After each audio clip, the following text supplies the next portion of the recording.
Hey everyone, Marathon Hurley here, back with some more Final Fantasy. Last time we wrapped up the main storyline, and today I'm going to be showing off some of the new dungeons that come with the PSP and GBA versions of the game. Before I dive in, I want to show off quickly where I'm at. I'm going to be tackling the Earthgift Shrine today, which is slightly south of the Chaos Shrine and west of Cornelia. You can access this dungeon anytime after you beat Lich, and I think this dungeon was meant for you to take on somewhat shortly after defeating Lich, although the super bosses would be a challenge.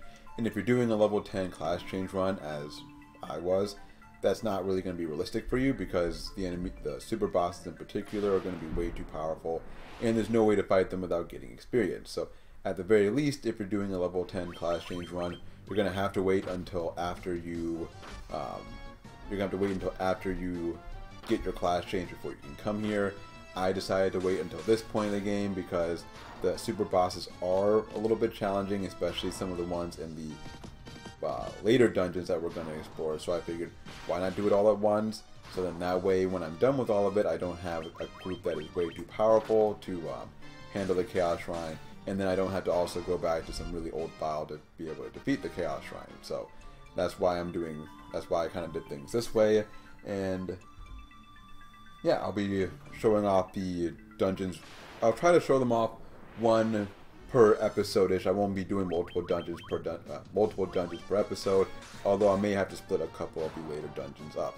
One other thing that I'll be doing is on the video, I'll be including some annotations, or I'm going to try to, which will link directly to the boss fights that are going to be at the end of this video for those of you who don't want to see the dungeon but instead just want to see the boss fights. Now, normally, I don't show off all these. Watch my videos, you know this. The reason I am choosing to do so today, or at least for right now, is because all these enemies can be killed in basically one shot, and this will allow me to explain everything that's going on in this dungeon without having my train of thought interrupted. So, the way these Chaos, or these Soul of Chaos dungeons, I think that's what they're called, work, is whenever you go into a dungeon, there are a certain number of floors to each dungeon. So for instance, with this dungeon, there are a total of 5 floors. There are 4 regular floors and then 1 boss floor. And the way the regular floors work is there are a certain number of maps that you can get on, or there are a number of maps that you can get throughout in any given run, basically. So there are 4 maps that you could possibly run into in this dungeon, so that means every time you come into the dungeon, you're going to see all 4 of those maps. Now, you may not see them in the same order each time, so what I'm trying to say is, for instance, this floor that we are on right now, or this map that we're on right now, is called Cave number 2. Now, you may not see this as your first floor when you come into the dungeon. It may be the 2nd floor, the 3rd floor, or the 4th floor. But you're always going to see it at some point on when you go through a run of this dungeon. And the same is going to be true for the next 3 floors. So there are 4 possible maps for 4 floors, excluding the boss floor, which is the 5th floor, which is always going to be the same. And you're going to see those floors in some order, which will be randomized when you first get in. The 2nd floor, as you can see here, is known as Cave number 1. So again, you could see these as your first 2 maps, as I have. They could be your last 2 maps. They could be 1st and 4th, etc., etc. Now, the reason, or where these maps and their order become important, is with the treasures that you can get on any given map. So with every map, or not every map, with every floor, not map, there are a total of 4 treasures for this dungeon. It will change for other dungeons that you can obtain. Now, the way that it works is those these treasures you can get are always going to appear in the same order. So the first treasure will be the first item on the list, 2nd treasure will be the 2nd item on the list, and so on and so forth. Now, each map has a maximum number of treasures that you can obtain on it. So what that means, basically, is that if you want to get all the treasures on the list, you need to get a map for that floor which has enough treasures to be able to do that. So if you think about what we just saw with the previous floor, Cave number 1, there were only 2 treasures on the map. So that means I was not able to get the 3rd and 4th treasures that were possible on the 2nd floor of the Earthgift Shrine. And so the Cave number 1 can only ever have up to 2 treasures. So whenever you see that map, you know you're not going to get the last 2 treasures on the list. There are 2 floors in this, 2 maps in this dungeon that can hold 4 treasures. We're on the first one now of the Endless Desert, and the next one that we will see is the other one. The first floor that we went into, which Cave number 2, has a maximum of 3 treasures, so again, there's no way you're going to be able to get all of the treasures on that map in a single run through. You're going to have to make multiple runs in order to get all those treasures. So, the other thing though about that, before I move on and explain further what's going on, with the treasures, just because the map can have a maximum of a certain number of treasures does not mean that you're actually going to get those treasures. And that you saw with the Cave number 1, there's a maximum of 3 possible treasures you could get there, but one of the treasures was missing. And that treasure would have been right at that first intersection that we hit when we got onto the map. So even though we could have had 3 treasures, we only saw 2, and thus we weren't able to get the last 2 treasures on the list. And that's going to be true for this floor and the next floor. There are a total of 4 treasures that we could get, but we may not get all of them on this run, so we may have to do another one in order to be able to get those.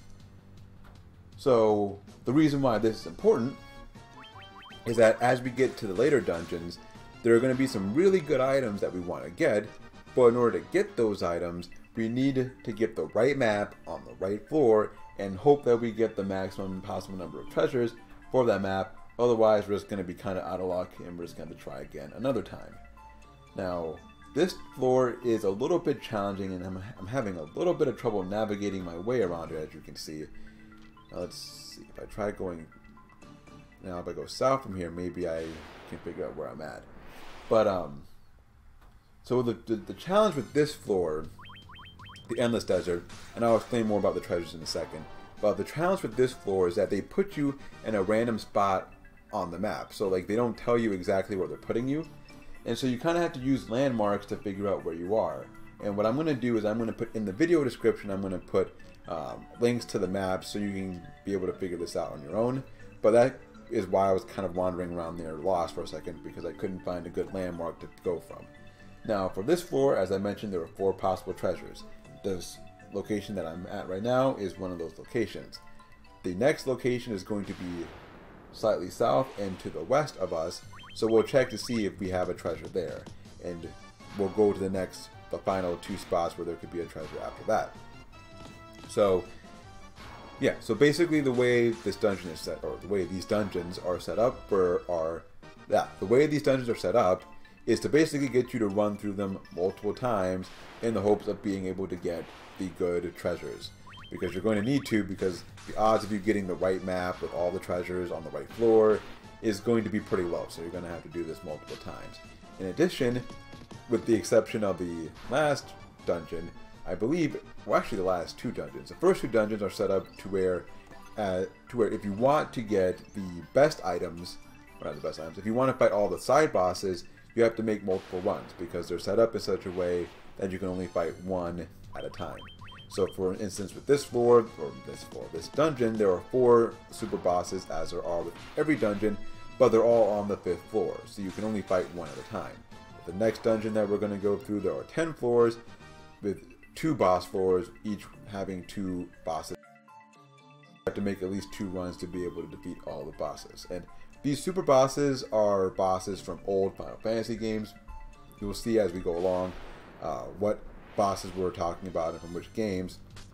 But for the most part, they're mostly there for the challenge. They can drop some items, but for the most part, especially with these first couple of dungeons, the items are going to drop are just not going to be very worthwhile, so we're not going to be too worried about that.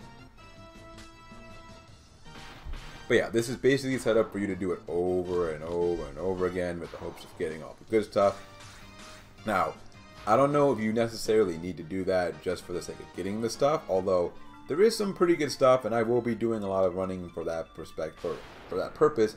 But really, the reason why you want to be running through these dungeons over and over again is there are 2 super bosses in particular in the 3rd dungeon that we're going to be visiting, which is the Lifespring Grotto, which are by far the most difficult bosses, well, 2 of the 3 most difficult bosses in the game. And before I go on, this is a 3rd location where you can find a treasure.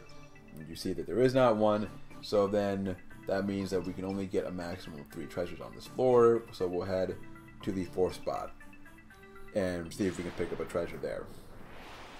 So yeah, so there are 3 bosses in particular at this point in the game that are very difficult. 2 of them are in one of the dungeons, and there's a 4th in another optional side dungeon, which I will deal with after all of this.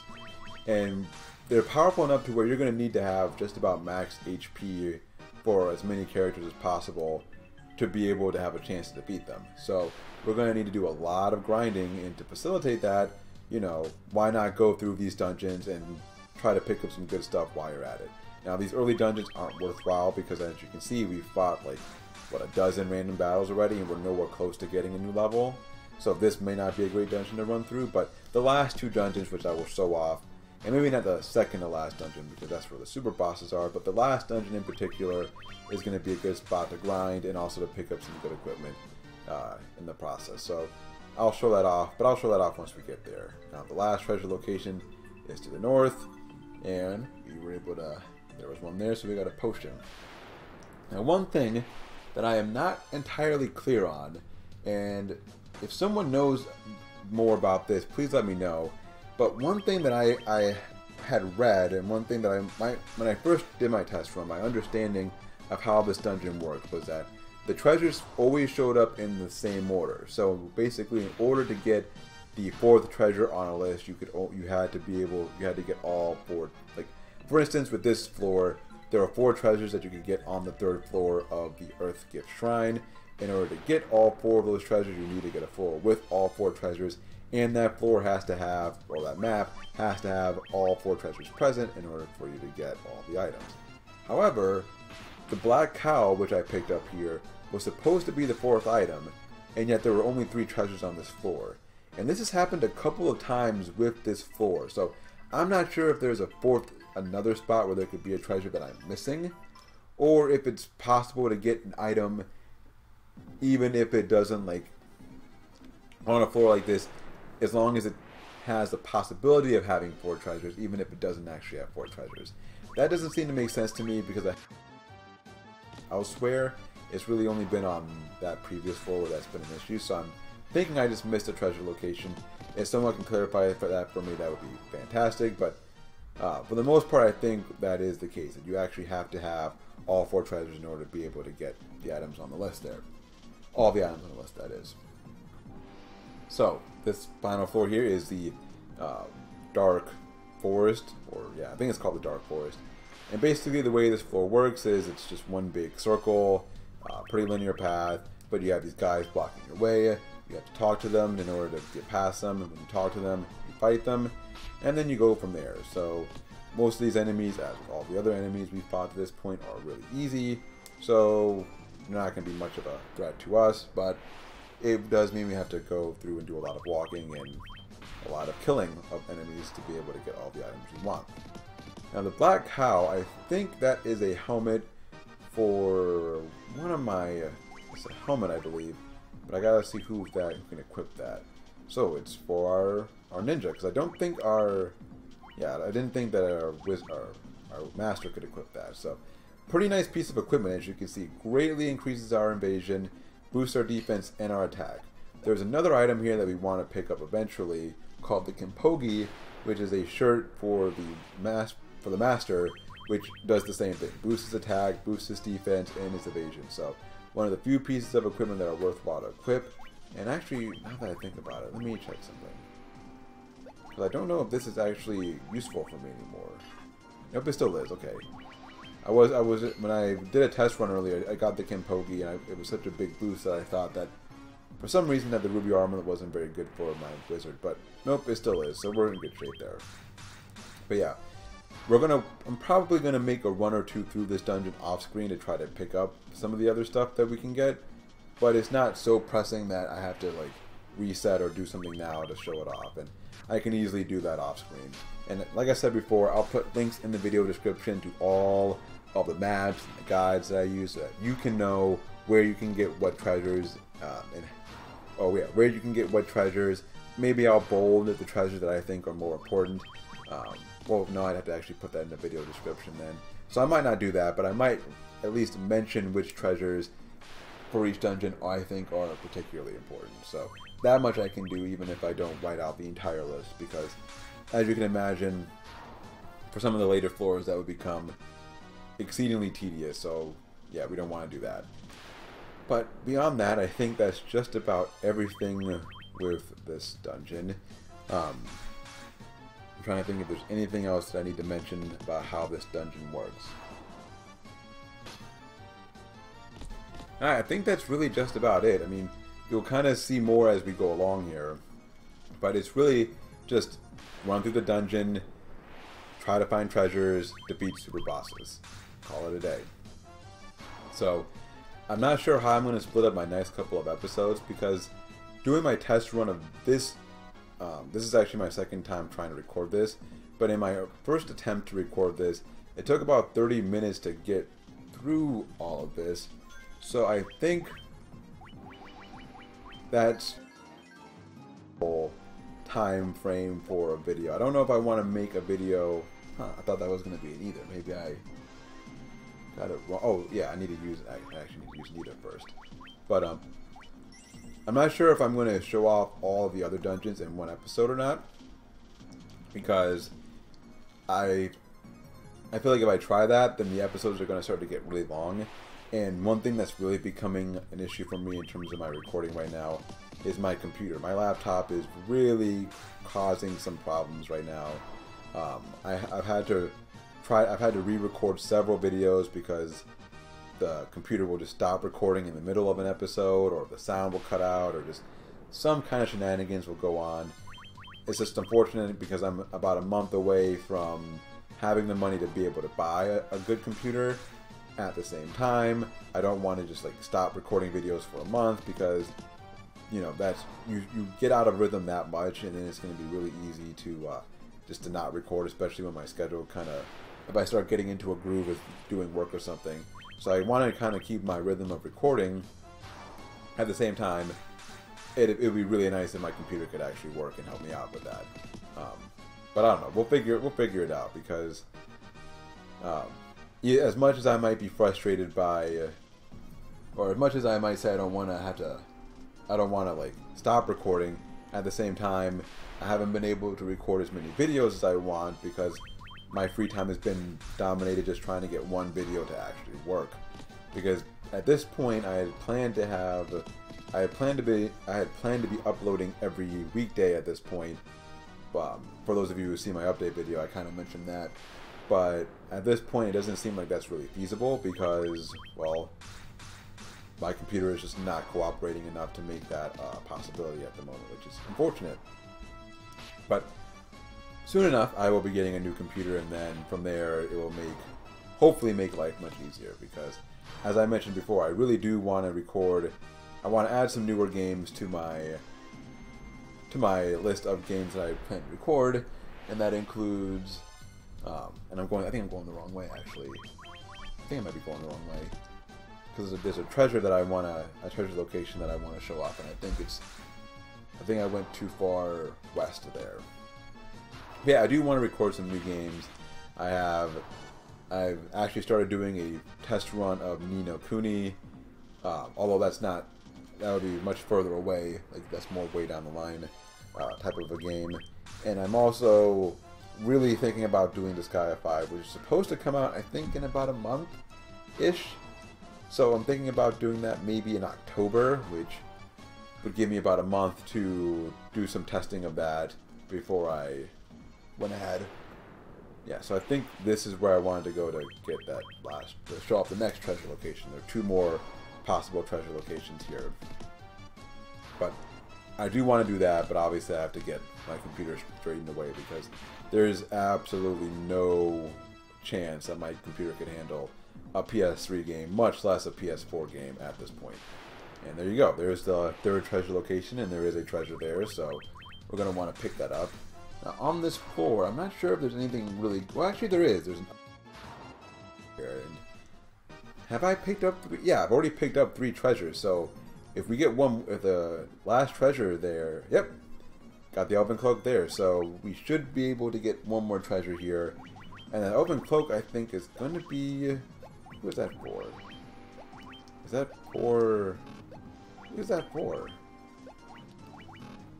Huh. Let's figure out where that open cloak is. Because it's supposed to be a pretty good piece of equipment. It's a shield. Okay. So who can equip that? That's not going to work. Okay, so anyone can... So not you, but my 2 mages can equip that. Because I actually haven't picked this up before. When I did my test run, I didn't actually get this, and I wasn't that worried about it to where I was going to, like, try to pick one up. But that's pretty nice. That, well, not great. It does a little bit of a... It gives me a little bit of a boost there, but... Yeah. Better than nothing. So let's continue on. And try to get out of here. Now this floor is by far, as you can tell, the longest. Although it's not super long. It's definitely much longer than the cave floors, but... Some of the other dungeons have some pretty long floors, and just by virtue of being longer dungeons, those are going to take much longer to record, so I'm not going to complain too much about this one. And this is certainly better than the Labyrinth of Time, which is not going to be fun to record, but again, I will deal with that when I get there, I guess. Alright, so what I want to do here is I want to head west. I want to ignore all those other guys. For some reason, there are some of these soldier guys that walk around. I don't really know what their purpose is. I mean, I suppose they can get in your way if you're not careful, but beyond that, I don't think they're like any more difficult than any of the other guys you can run into here. They just kind of get in your way. That's really about it. And how I could be ambushed by someone that I was talking to, I don't know, but sure, why not? Now, at some point, probably not this video, but probably in a couple of videos, I will go back to cutting out random battles. But I mean, I need to have but I'm going to wait until I get to a point where random battles actually take more than just one turn before I start doing that again. So for now, we're just going to show off all these battles because for the most part, they're all going to be pretty simple. And then from here, the last treasure is going to be a little bit west. Then we will be heading south to get out of here. And then we'll be done. Now, one thing that this does tell me though, is I do think that I just missed a treasure chest on that last floor, because it's not the case that the treasures are always going to show up in the order that they appear on the list in the guide that I'm going to give you guys. But if you get the 4th treasure on the list, it's almost always meant from when I've played other floors that you're going to get that the floor is going to have all 4 treasures there. Yeah, as you can see there, we do have the 4th treasure in that the northwest corner. So I do think I just missed a treasure there. Maybe the map was wrong, or maybe I read it wrong, or something. Because I do think that is that you can't get a treasure lower on the list unless unless the floor has all the other treasures above it available on that floor as well. So yeah, and I'm probably just confusing you with all my mumbo jumbo here, but basically I think that the way the guide that I'm going to link in the video description explains it is correct. Each map or each floor has a specific list of treasures that you can get. Each map has a maximum number of treasures it can hold.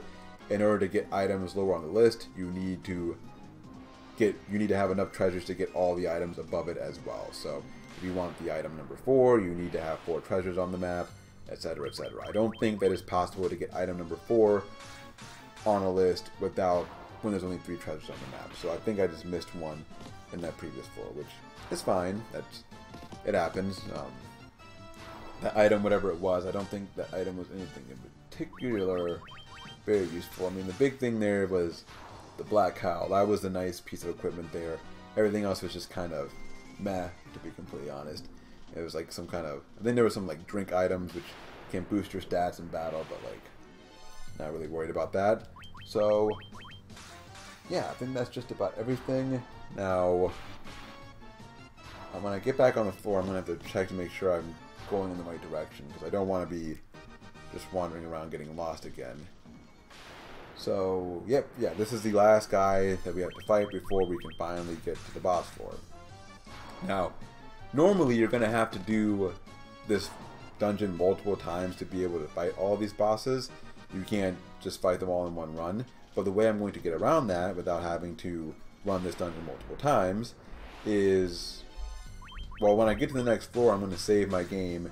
I'm going to take on a boss, reset, take on the next boss, reset, etc., until I take on all 4 of them, and then that'll be that. And so that way I can show off all 4 bosses in the same episode without having to worry about, while basically saving my sanity, because I don't want to have to run this floor or dungeon 4 times while hoping my computer doesn't like implode on me before then. So I'm going to quickly make a backup save here, put it up at the top here. Yeah, so that was from this file is from my test run earlier, which we'll replace now. So it just took me 2 minutes longer to get through it this time. Not quite as efficient as I was previously. Now, I don't know if there are random encounters on this floor. I don't think there are. But yeah, first boss we're going to take on is going to be to the west here. First door that you find. Nothing up the middle. There is something to the east though, so we'll deal with that later. And I don't want to attack. So this is going to be Cerberus. For those of you who do not know, this is a boss from Final Fantasy III, and the music you are hearing is the boss theme from Final Fantasy III. It's just a remix of that same thing, and one that I personally really like. You should look up the music if you can. It's pretty nice. Now let's see, where is my giant gloves? Oh, further down. Why there's a gap there, I don't know, but okay. So we're going to use that, and then we will use Temper on my monk as well. And unfortunately, he's going to attack first. That's why I wanted to cast Null Shock. I don't think I mentioned that before, but you do want to cast Null Shock. I just didn't have an opportunity to. Sometimes we'll use physical attacks first, which is why I wanted to use Protera as well. It's just kind of a guess. Not like it really mattered. But for the most part, this guy is going to be really easy. He's no different. I mean, the strategy you want to use here is basically the same strategy that we've been using for the majority of the game. Basically, haste and giant gloves, your main damage dealers. Use some buffs to protect yourself from damage, and then just go to town.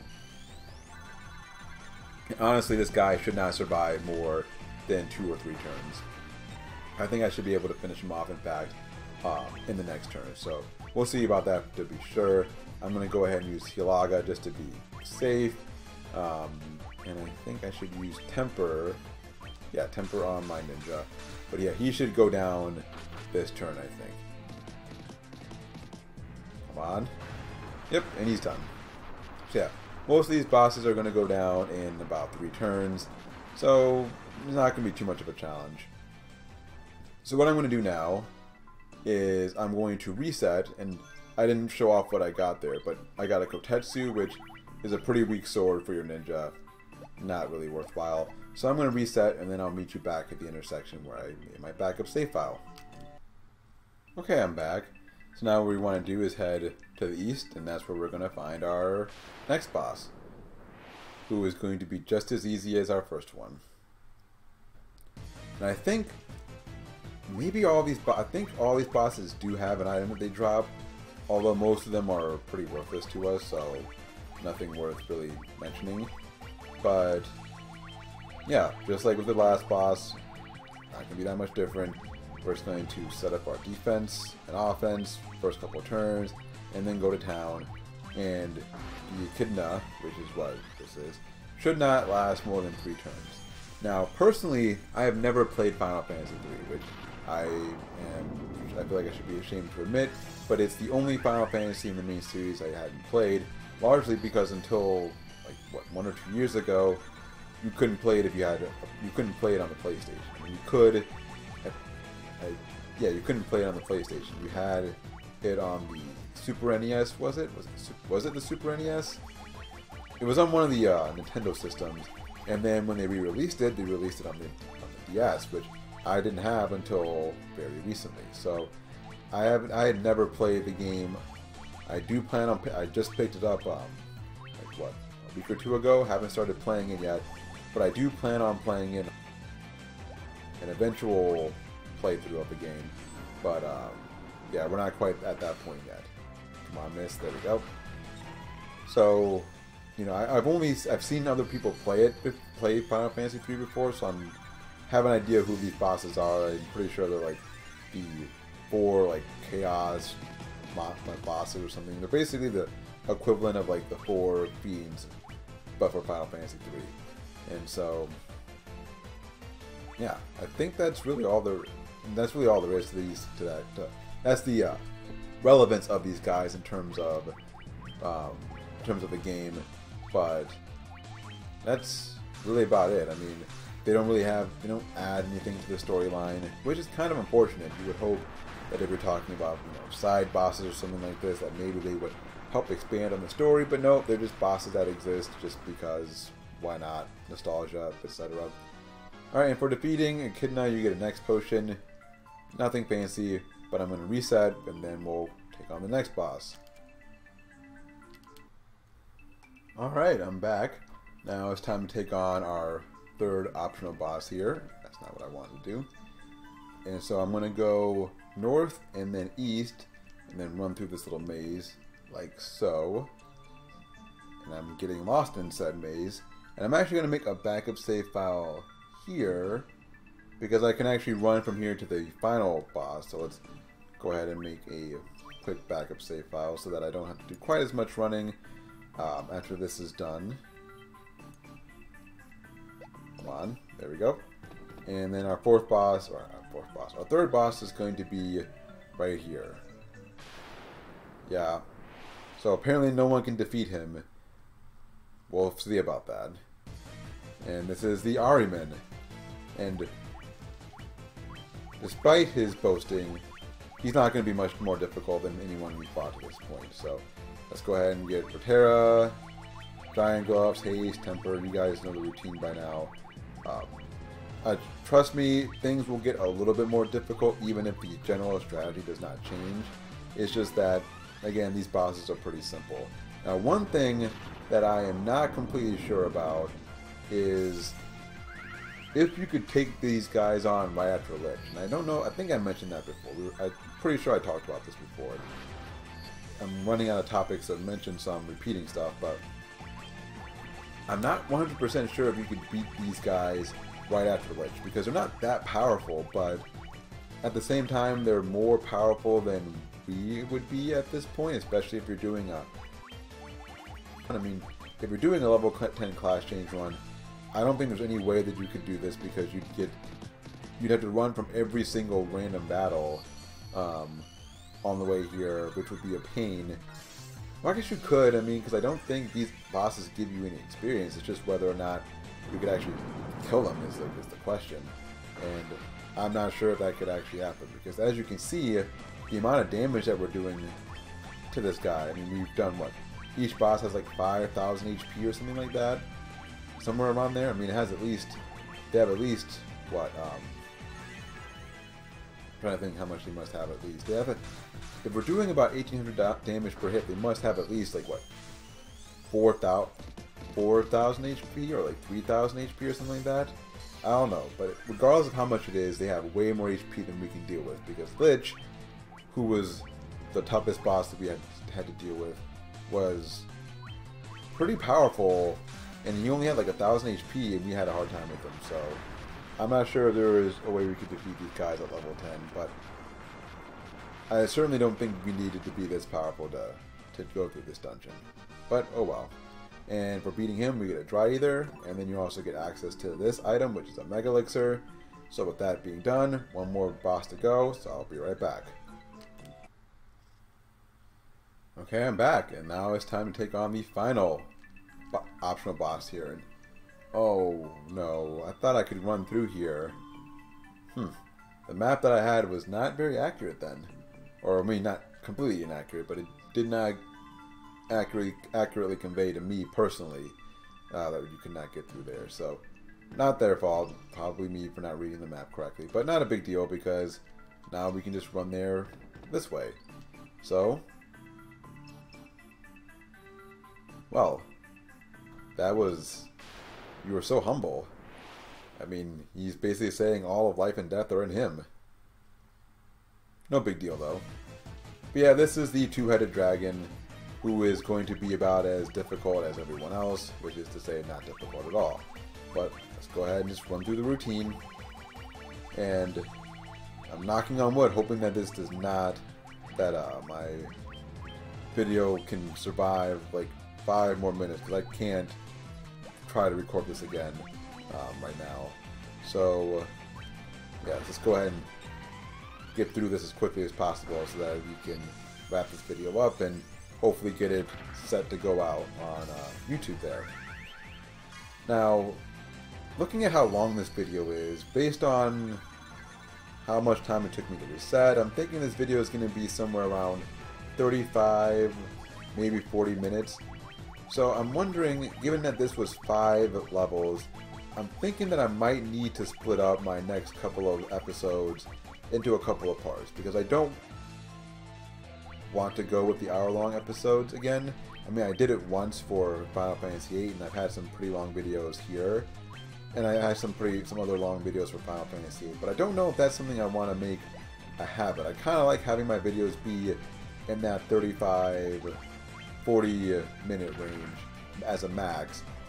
Obviously you can't always help that, but I kind of like that as opposed to going an hour long, and even if it means I have to split up a couple of dungeons into parts. So I think that's what I'm going to do. I might just do like 5 floors at a time, with the exception of when I get to the last dungeon, the Whispering Cove, because that's going to be 40 floors and there's only 1 boss per 10 floors. So like, I don't want to have to go per se 2 episodes without a boss fight. I want to be able to show off at least 1 boss every episode, so I might extend it there. But I think for the next couple of episodes, you're probably going to see me go one like 5 floor segment at a time, and then show off bosses there and move on at that point. So with all that said, that is the final boss here, and we get a Bard's Tunic, which I have to check who that can be equipped on. I don't know if that's any good, but it might be. Is it for my monk?